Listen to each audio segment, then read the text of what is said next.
just joining us this Good Morning Anambra on ABS TV, reaching you right from the Smith City, Oka, the capital city of Anambra State.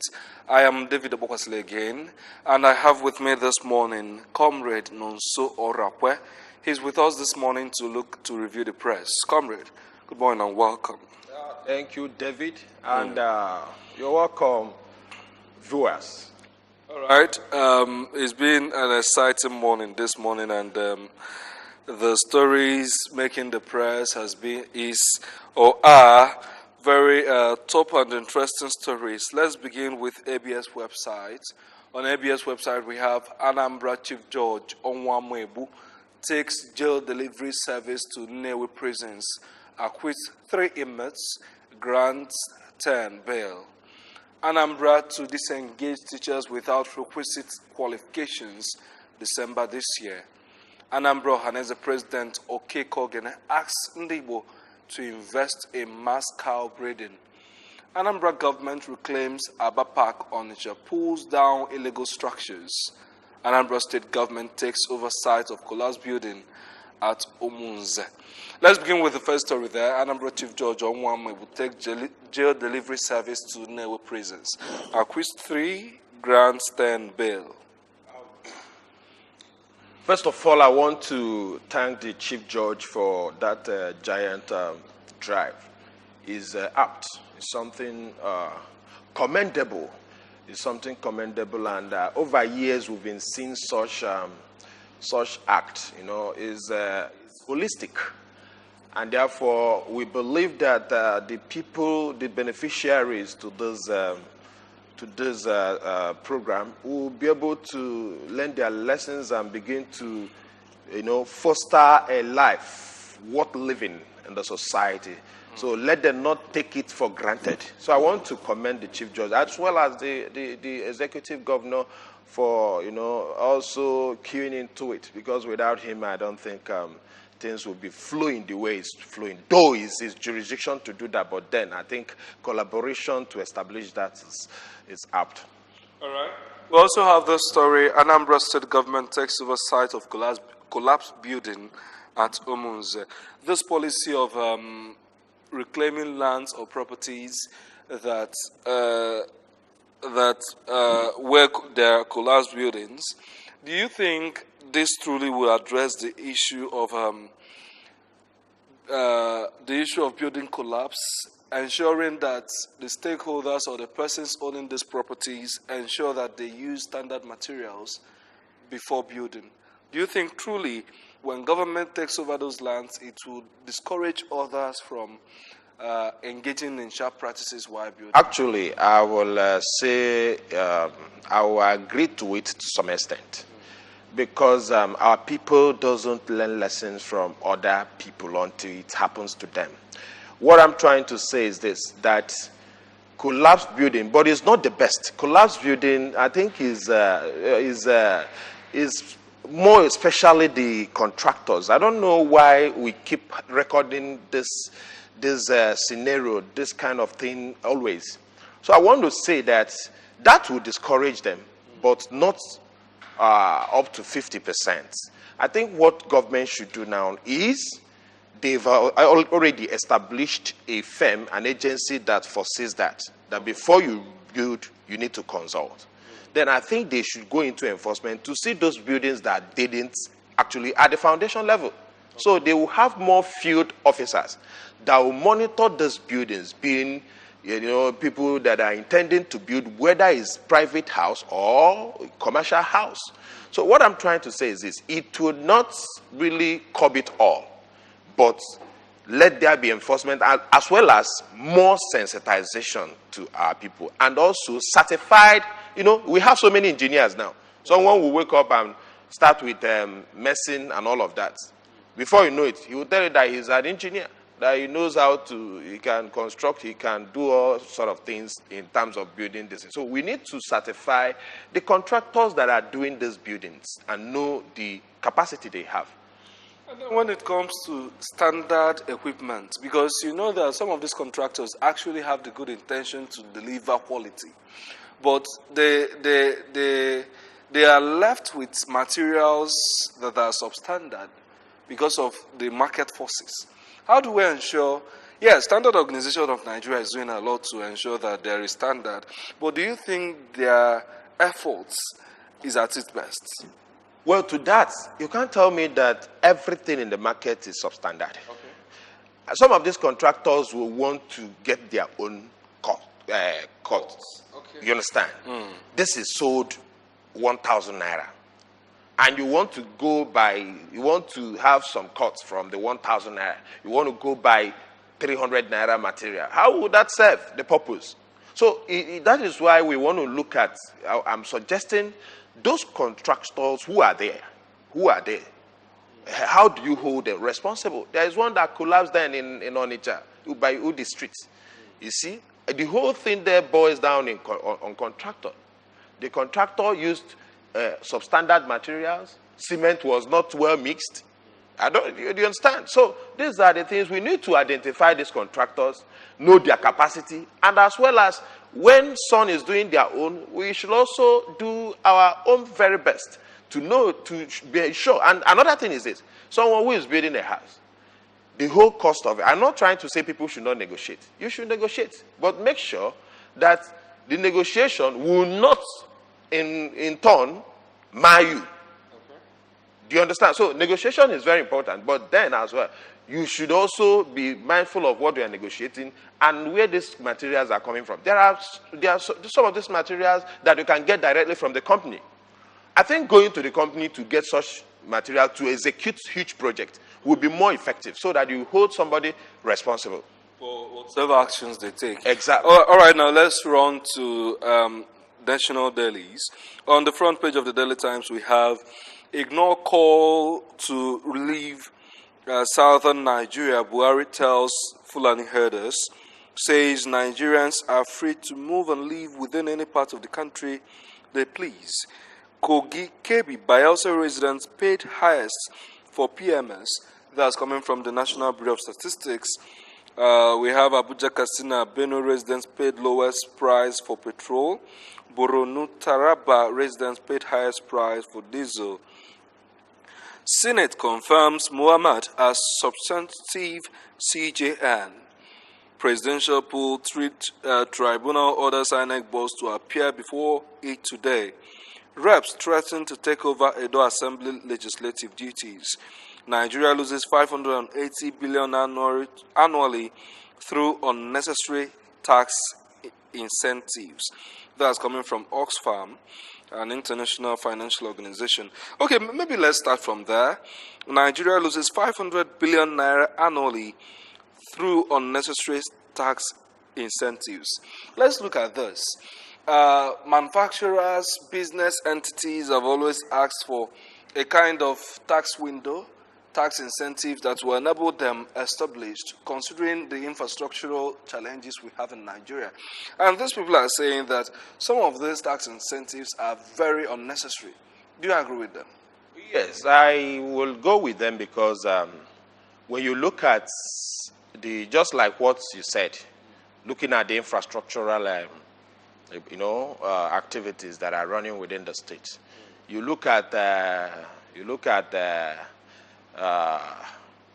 sorry, the incentive, is it the government that is looking for incentive, or these people are the ones that are given to the ones that government gives to businesses? Yes. Okay, they are now saying is unnecessary. Yes. It's not unnecessary because looking at the infrastructures in this country is not really I've not seen a way where government is really improving manufacturers in this country. One, you see, take for instance, there are some agencies that moves around to checkmate these companies, and when they go to each of the facility, they tend to collect. They pay tax. The agencies also look for the penalty on one of the maybe they've defaulted in one thing or the other. They are looking for that to address.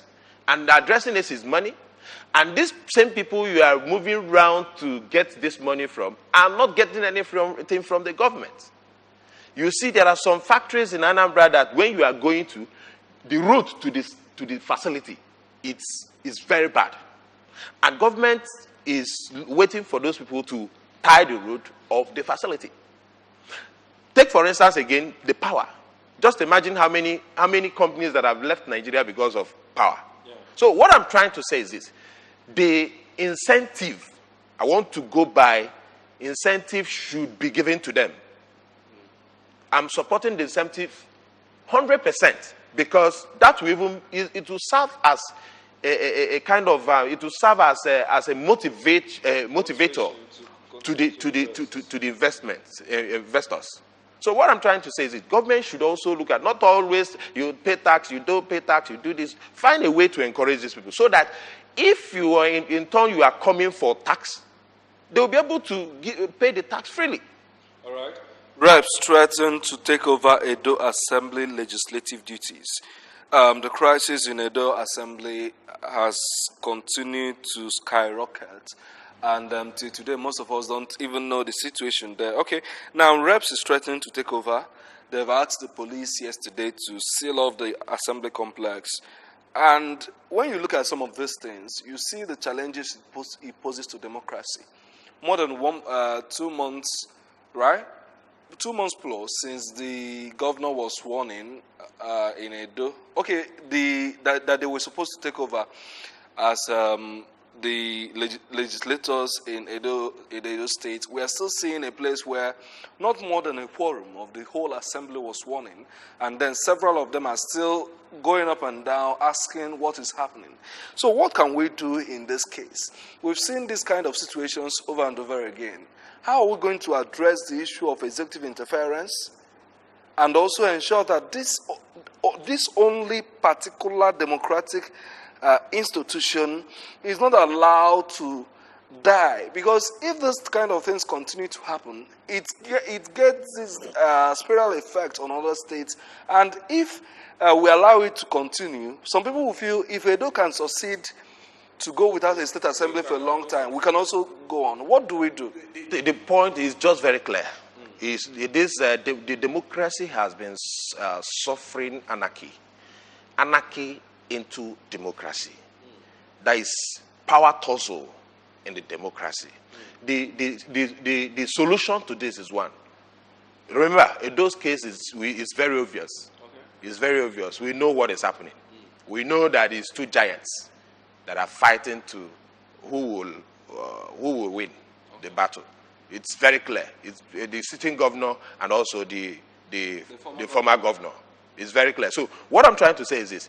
Once the autonomy of the legislators or legislation is signed, I think that will go a long way to address it. Even if the autonomy is signed, to an extent, because of what we call checks and balances in democracy, it is the responsibility of the governor to proclaim the new assembly, just like it is the responsibility of the chief judge of the state to swear in the new governor.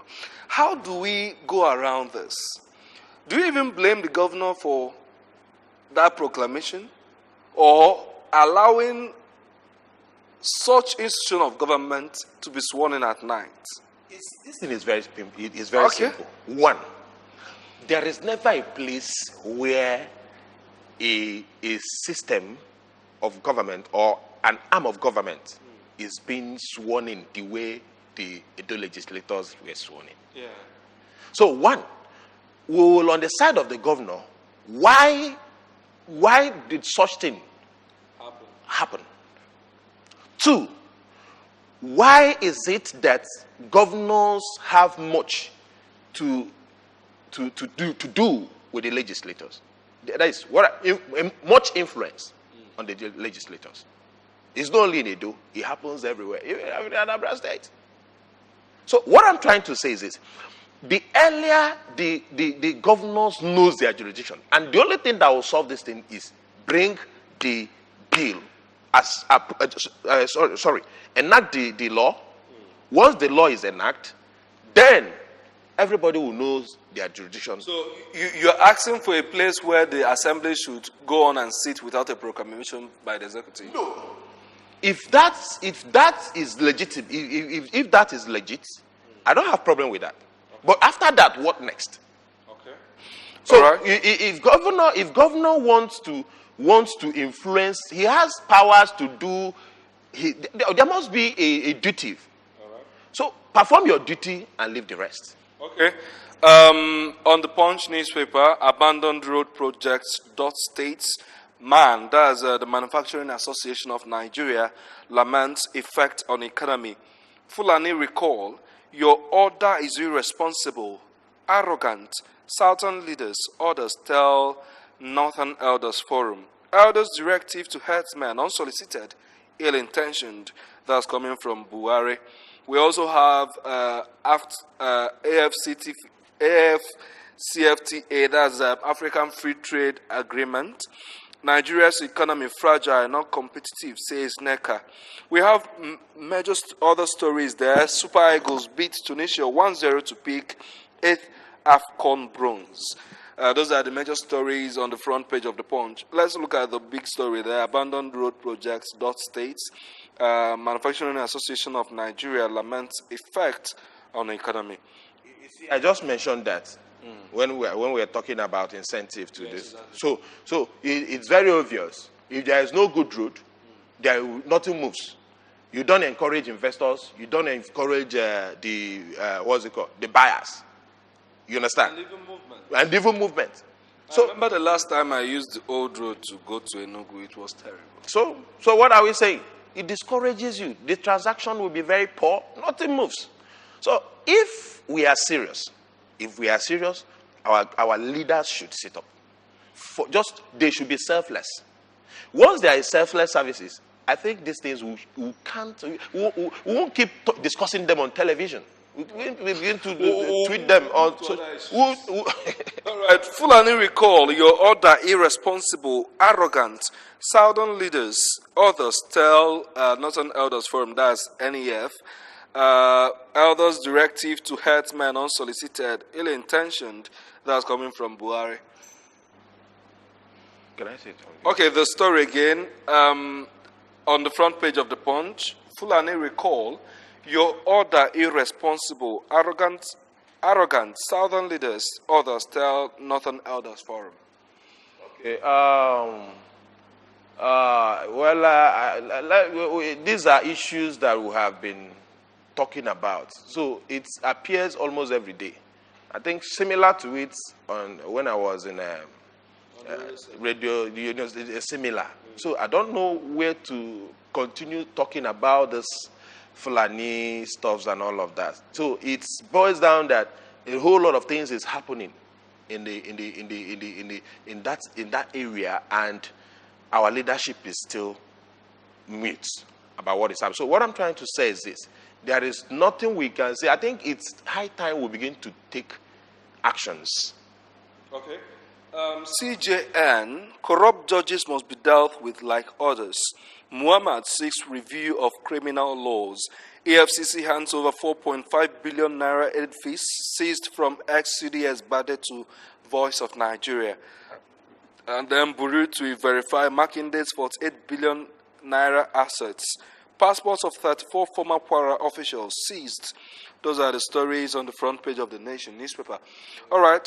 The big story there, CJ and corrupt judges must be dealt with like others. That were highlights of his... I want to let me first of all commend the Senate for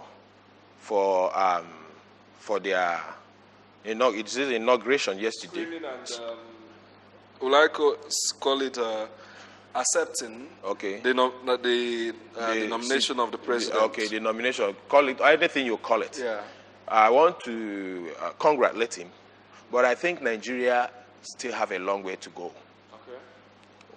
A long way to go in the sense that we have not really been into inclusive governance.